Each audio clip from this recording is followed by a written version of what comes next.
Hi, I'm Wakkabi, and today I'd like to talk to you about a really good show that's actually still currently airing, and that's Kado, The Right Answer. Now, for this video, I'm going to have spoilers for the first two episodes. That's episode 0 and episode 1. So if you haven't already watched those, do not watch this. Go watch them first. It's definitely a show worth watching, and it's really a show worth watching unspoiled. So if you haven't already watched at least the first 2 episodes, don't watch this, go watch it. But otherwise, even if you're not completely caught up on it yet, that's fine. I'm intentionally keeping my discussion only to things you would know and would have seen from those first 2 episodes. So if you're not up to date, that's fine, but go get up to date because it's great. Now, it's a really good show just overall, and there's a lot of things I like about it, and there's a lot that could be said about how great it is. It's really great just as a first contact show. It has a little bit of a feel almost of some more Western first contact things. It doesn't quite view like a normal anime first contact.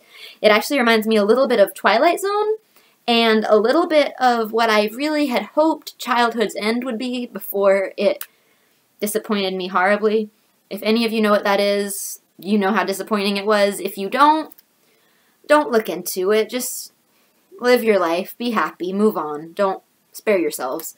But anyway, I actually don't want to talk about the show as a whole, even though there's a lot of great things that could be talked about.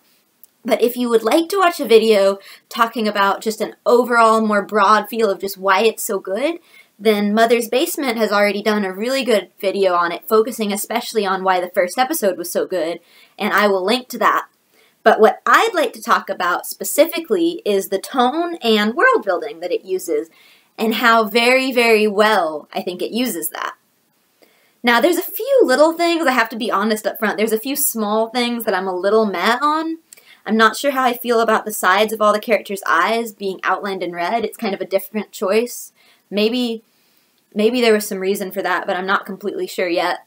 And I have very mixed feelings about the 3D modeling and the CGI. I'm trying to be open-minded, but I find it a little bit jarring. I don't love it. But even with all of that and those little things that do kind of rub me the wrong way, I still think it does a lot of things very, very right.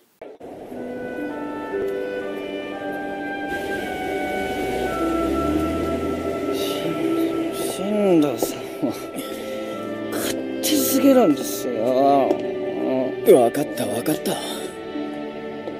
休む間もなく働いてるな、あいつらは。全然辛そうに見えないからすごいわ。多分足りないんだろうな。仕事の量が？量じゃなくて質だよ。進藤君が手がけてきた仕事って大きなことばかりな気がするけれど。うん、でかい仕事ばかりだ。けどそれでも足りないってことさ。あいつは多分もっと大きなものを相手にしてちょうどいいくらいなんだよ。もっと大きなもの。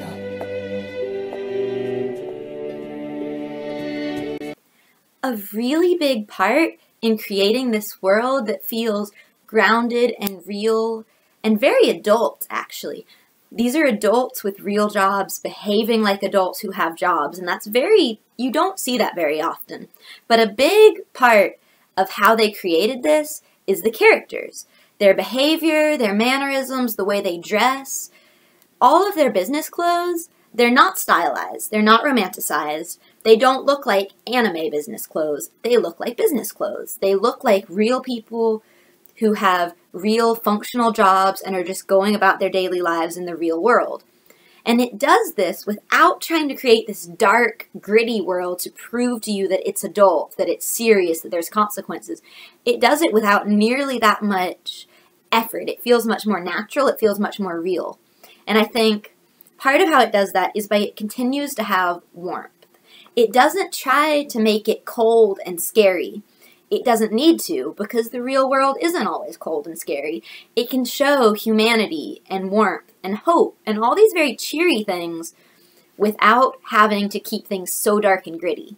And I think an example of an anime that does that, maybe not so well in some ways, although it was good for what it was trying to do, but I think a very familiar example of how that can be done too over the top is Death Note, which tries very hard to convince you of this adult world with real consequences and serious, gritty things going on, but it almost takes it too far, and let me show you an example. 本日午前11時頃、神奈川県横浜市のアパートで30前後とみられる男性が血まみれで死亡しているところが見つかり、神奈川県警は殺人事件とみて捜査。次の話です。本日正午過ぎ、東京都渋谷区で同居している25歳の女性に暴行を加え殺害したとして35歳の男戸藤直樹容疑者が殺人の疑いで逮捕されました。毎日毎日同じことの繰り返し。 And in contrast to that, Kado doesn't feel the need to drive home so hard that it's serious to show you it's serious. It feels like it can just be the real world. They can just be adults. They can just be people. It doesn't need to shove it down your throat quite so hard. And so to kind of contrast with that Death Note clip, let me show you some of the world building that happens in Kado and how it has a lot more hope. It doesn't feel bleak. It doesn't feel scary. It just feels very real and very grounded. And I think at the end of the day, that carries more weight than something that feels like it's trying to force something on.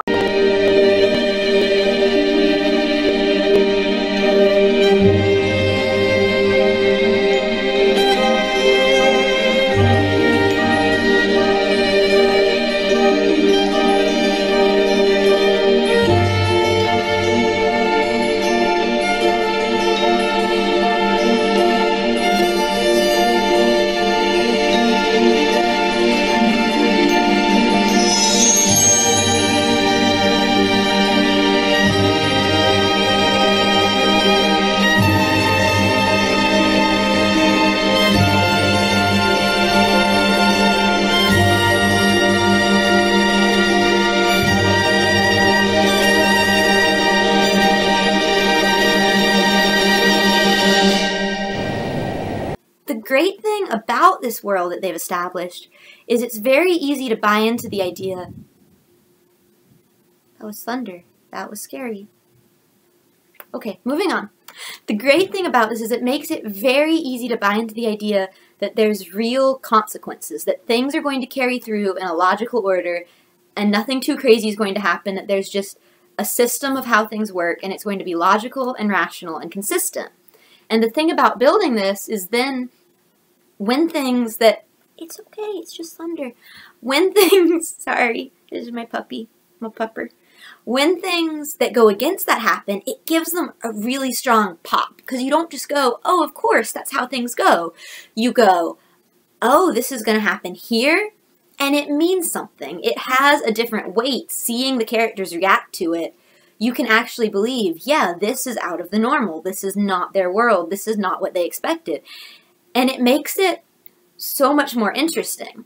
And one of my favorite examples of that is when Shinawa Kanata, I'm not pronouncing that totally right, but when Shinawa comes in, and she's this young scientist, she's a physicist actually, and when she comes in, and you hear her voice before you see her, when you hear her voice, my mind went, this sounds like the way an anime girl would talk in almost any other anime show. But here, it stands out. It feels out of place. And so when everyone else kind of looks around and seems perplexed and can't understand what kind of person this is, this strange person here, you believe them. You go, this doesn't feel right. This doesn't make sense. And you can actually buy into the idea that here is this quirky, almost alien character that you didn't expect to exist here. And let me just show you her intro clip as a great example of that. されておりませんが、滑走路上の旅客機が行き、この物体の下敷きになったとの情報があります。乗員数は252名です。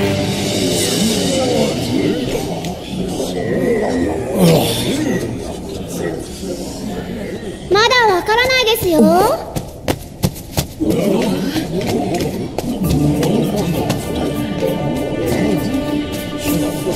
これ再生してください。ああ、貸して。なんだね君は。すまん、産香さん、うちの助手だ。三船先生。会議で来てたんだが、あれについて意見を求められてね。ここで飛行機に接触します。でも衝撃も受けてないですし、減速もしないんですね。張り付くような感じもあまりないですし、なんでしょうね、水みたいな。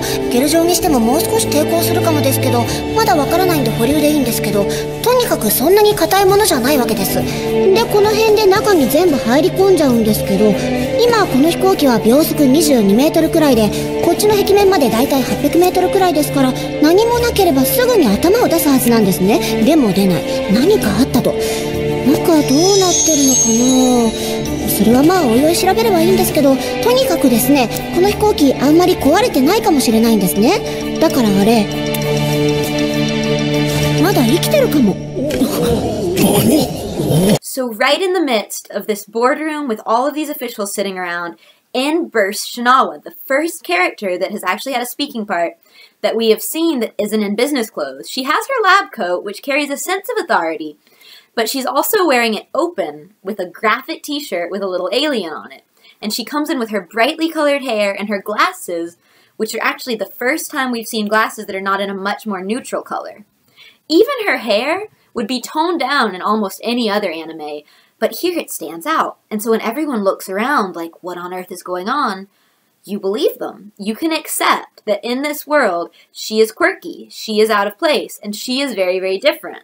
And that makes all of the interactions with her, for one thing, so much more endearing, but for another thing, it carries more weight. Because when people say, what? That's strange, you don't just go, oh, of course it is. They're just trying to play up to how cute she is. They're just going with it. You can actually accept that here's this serious, real world that she doesn't quite fit into. And that makes her so much more interesting as a character. From the colorful little pad she carries to her socks being rolled down at 2 different lengths, you can accept this is a person who doesn't quite have it together by the standards everyone else does. 接触はこちらでお願いできますか。潰していいやつね。いや、これもそれなりの値段ですが。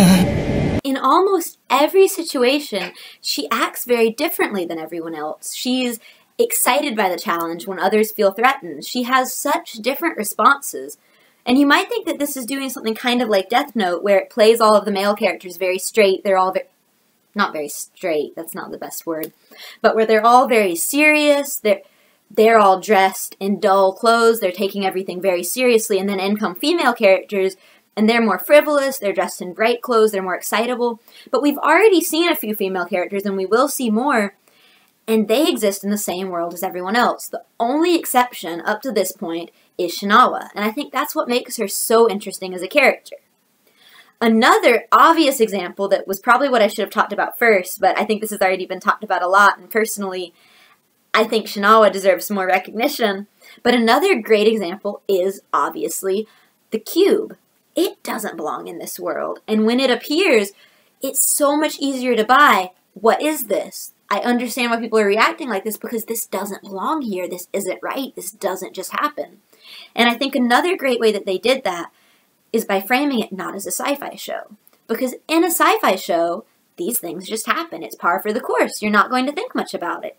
But this isn't a sci-fi show. This is a whole other show that was previously going on, that had something else going on, and then in comes this.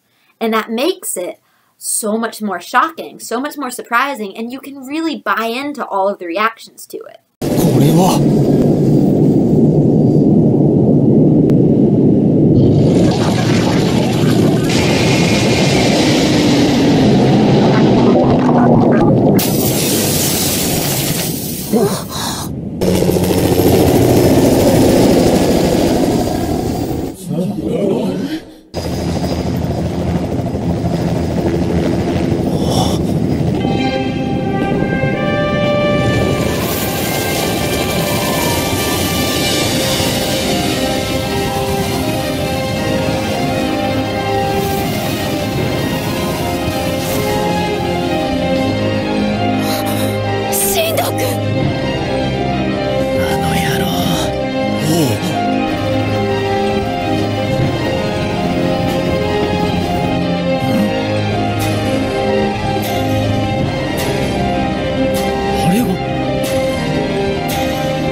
しヤフオクザ終了。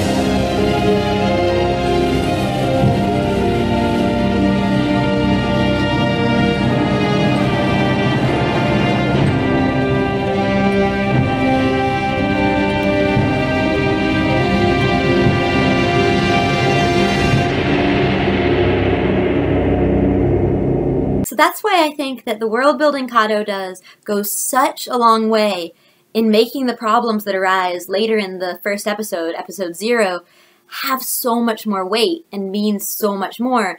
And also why I think when it brings in interesting characters, like Shinawa, they're actually interesting. It's not just this world of a quirky cast where everyone is like that. It's this grounded world, and so when you bring in something strange, something quirky, something alien, you can actually accept it as strange. And that's one of the things that I think Kado does so great. I might make more videos about it in the future, maybe when the season wraps up, because there's so much more that could be said. But that's just one thing that I think it does so, so well. Thank you for watching. I'm Wakkabi.